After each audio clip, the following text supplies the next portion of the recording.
Eh bien, salut à tous les potos, c'est Mister Jigsaw et on se retrouve aujourd'hui pour une nouvelle vidéo essai d'un véhicule, comme vous pouvez voir, électrique.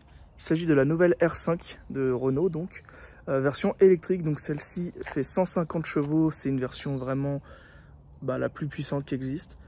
Donc on va déjà faire un petit tour de l'extérieur, vous présenter un peu la voiture. Également l'intérieur, on va vous montrer toutes les portes, le coffre, etc. Et puis après un essai routier. Donc c'est parti. Donc voici le bolide. Déjà très belle config, on le voit avec ce beau bleu. Alors le logo, etc. sur le côté, je pense que c'est parce que nous avons une édition un peu spéciale. Alors ce que j'aime beaucoup déjà, c'est ce capot avec le numéro 5 ici, bombé comme ça. Regardez-moi ça. Très belle config. Elle a vraiment une très belle gueule. Même au niveau des jantes, on a un rappel du numéro 5 ici. Voilà. Dans le logo Renault, il y a un 5. Alors il y a d'autres jantes qui existent aussi hein, sur la jaune qui est exposée. Donc il y a un autre modèle de jante. Donc je pense qu'il y a plusieurs finitions, plusieurs styles, etc. On voit derrière celle-ci, elle est bleue. Et j'aime bien parce qu'il y a un petit rappel doré ici. Voilà, donc ça me rappelle un peu la config de ma Tesla. D'ailleurs, on voit que je me suis approché, ça s'est ouvert tout seul. Donc déjà, regardez, hein, les finitions bleu et doré comme ça, magnifique. Elle a vraiment une super gueule. Regardez l'arrière, les feux comme ça. Signature lumineuse un peu en 3D. Ah, les feux sont en 3D, hein, c'est vraiment... c'est pas un... Il n'y a pas de glace par-dessus, quoi. C'est vraiment, tu peux mettre ta main en 3D. Donc ici, un peu style carbone, pareil. Vraiment magnifique. Donc Renault 5.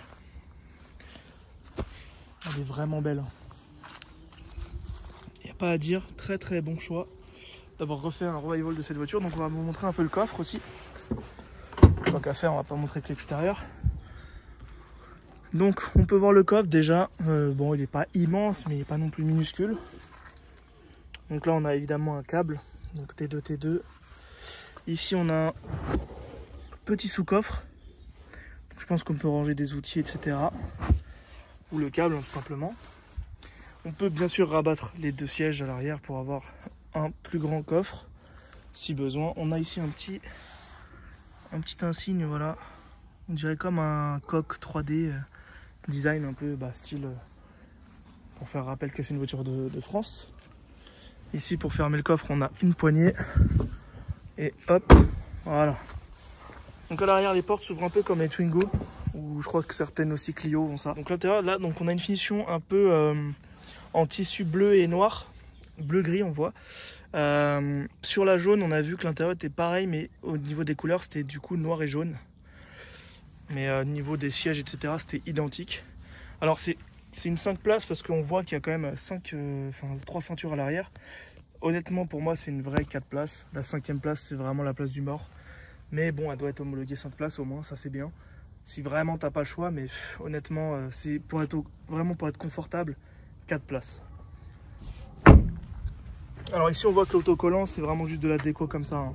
Je pense pas qu'elle sera livrée forcément avec ça. Après peut-être qu'on peut le demander en option chez Renault, ça c'est à voir. Et du coup le siège, regardez-moi cette beauté. Bleu, rappel un peu doré. Déjà quand tu l'allumes, voilà, cinématique de fou. Et à l'intérieur, donc pareil. Permettez-moi de me présenter. Bon il y a un frérot qui nous parle carrément. Donc on voit que c'est aux mêmes couleurs ici, donc bleu, rappel de la carrosserie.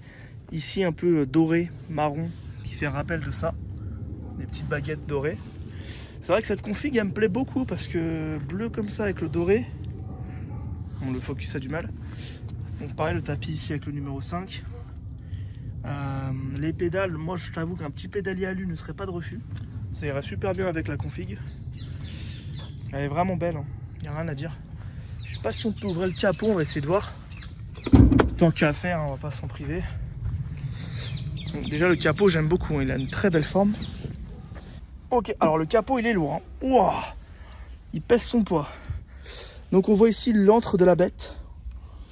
Donc le fameux moteur électrique, donc ça c'est le plus puissant, hein. 150 chevaux celui-ci.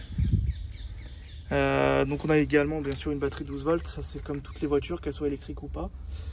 Puis bon on a certains liquides classiques, hein. Là le lave-glace. Donc au moins on a un vrai moteur sous le capot. Mais par contre il n'y a vraiment pas de place pour avoir un deuxième coffre, hein. C'est vraiment le moteur qui sera ici quoi. Et le capot, je peux vous jurer qu'il est lourd. Alors là il y a une tirette, mais bon vu que je filme c'est compliqué. Mais le capot est très lourd, hein. Donc on va pas le fermer violemment. Je vais essayer de faire un... Voilà, j'ai pas envie de l'abîmer. Mais bon, rien qu'avec son poids, il peut se fermer tout seul. Ah là là, là, vraiment une dégaine de fou. Je vais vous montrer du coup quand on s'assoit au volant. L'intérieur de fou. Donc là, j'ai la clé dans la poche. Donc pour la démarrer, on met pied sur le frein. Power. Et là, la voiture démarre. Très rapide, on sent dans la pédale que d'un coup, elle devient moteur actif, tout ça. On a un petit assistant Renault. De me présenter. Non merci, j'ai pas envie. Pas de problème. Elle est vraiment cool. Hein. Bon bah c'est parti, on va faire un petit essai routier maintenant. Mais déjà esthétiquement je la trouve sublime. Donc voici à bord de la R5 électrique. Donc là on est en mode sport, version 150 chevaux. Donc on va voir un peu ce que ça donne. Hop. Première sensation, pour l'instant je suis juste sorti du parking donc j'ai pas vraiment pu exploiter. Mais là on va faire un démarrage au feu là. On va voir ce que ça donne. On va m'appuyer à fond.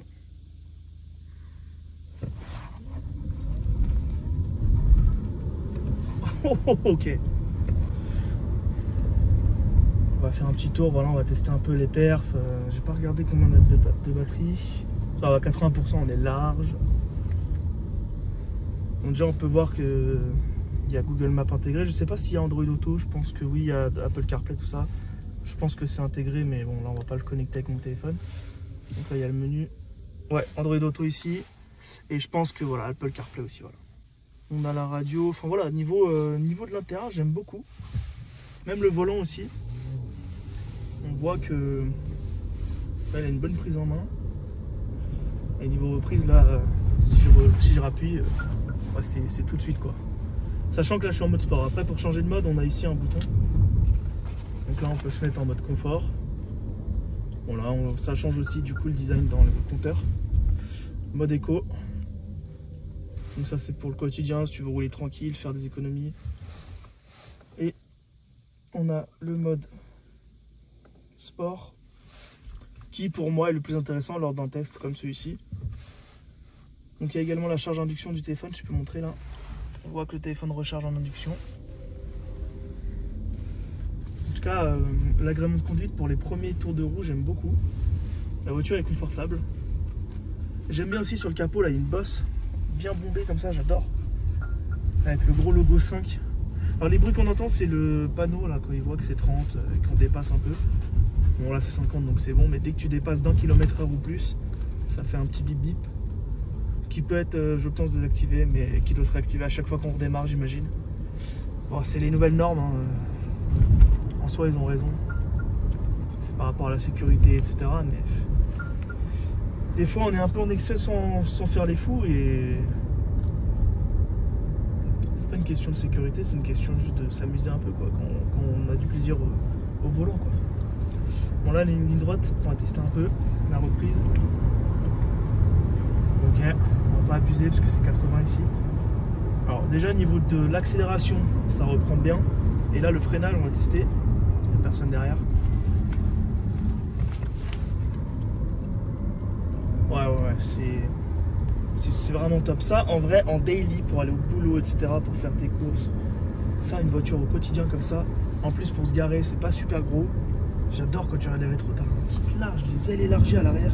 Regarde dans le rétro, tu vois l'aile bombée là à l'arrière, c'est fou, oh là là. Magnifique. Esthétiquement, la voiture pour moi c'est une réussite. J'aime énormément, de toute façon, la R5 de base, hein, les anciennes. R5 Turbo, etc., en mode rallye et tout, c'est des super belles voitures iconiques. Et le fait qu'on ait ça en revival électrique, c'est vraiment un kiff. Même si évidemment ça n'a plus rien à voir avec l'origine. C'est clair que tu passes d'une thermique 100%, rallye, etc., R5 Turbo à une voiture 100% électrique. Mais c'est un autre délire et c'est quand même cool. Ah, les reprises, là je fais exprès. Hein. On va voir un peu. Ouais, c'est un kiff. C'est vraiment un kiff. Le gabarit, je dirais que c'est un peu entre une Twingo et une Zoé, je pense. Bon, après, les cotes exactes, je les ai pas, mais de mon ressenti, juste comme ça, quand je la vois, c'est pas une grosse voiture, c'est pas une petite voiture non plus, donc c'est pas une Smart, mais c'est pas non plus une grosse caisse, genre comme la Leaf par exemple. Donc c'est facile à manœuvrer, je pense, et à se garer. Et ça, par exemple, pour aller au travail, quand des fois on a des parkings un peu compliqués ou qu'on se gare par exemple dans la rue, dans des endroits chauds, bah, j'avoue que c'est plus simple de garer ça qu'une voiture plus grande. On ouvre un peu la fenêtre, voilà. Hop. Je vais vous montrer un peu quand on est au volant. Ah, j'aime beaucoup, hein. Regardez-moi ce volant magnifique. Donc là, le mode, si je remets en mode, on va mettre en mode confort éco, tiens, pour voir ce que ça donne. Là, j'appuie à fond en mode éco. Bon, il y a un truc dans le pneu hein, qui fait du bruit, désolé. Et là, si on remet en mode sport, oh là là, la fusée. Ouais. La fusée, quoi. Et donc, ce que je disais, hein, c'est le capot bombé comme ça, regardez-moi ça. Dinguerie. Même dans le rétro, on voit ici un l'aile.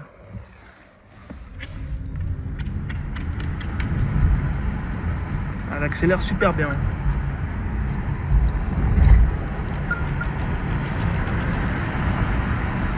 On est vite au-dessus de 50.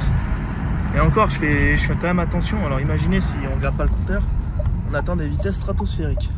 Là, je ralentis. On va voir comment ça nous secoue. Ah, honnêtement, ça va le confort. Hein. Ça fait pas mal au dos ni rien. Elle est cool. Bon, j'essaie de pas trop abuser de l'accélérateur parce qu'on est vite en excès de vitesse. Mais bon, pour vous faire un bel essai, je suis obligé d'appuyer un peu pour voir ce que ça donne. Le but, c'est quand même qu'on voit ce que ça dit. Surtout en mode sport, le mode le plus jouissif pour s'amuser. Là, pareil, Dodan, regardez. Là, je suis à 20 km/h. Ah, honnêtement, c'est vraiment bien. Là, au niveau confort et agrément de conduite, sur cette voiture, moi, je mets 10 sur 10 sans problème. Même niveau style et tout, non, elle est super cool. Regardez ça. Je vais juste ouvrir la fenêtre parce qu'il y a de la buée qui commence à s'accumuler.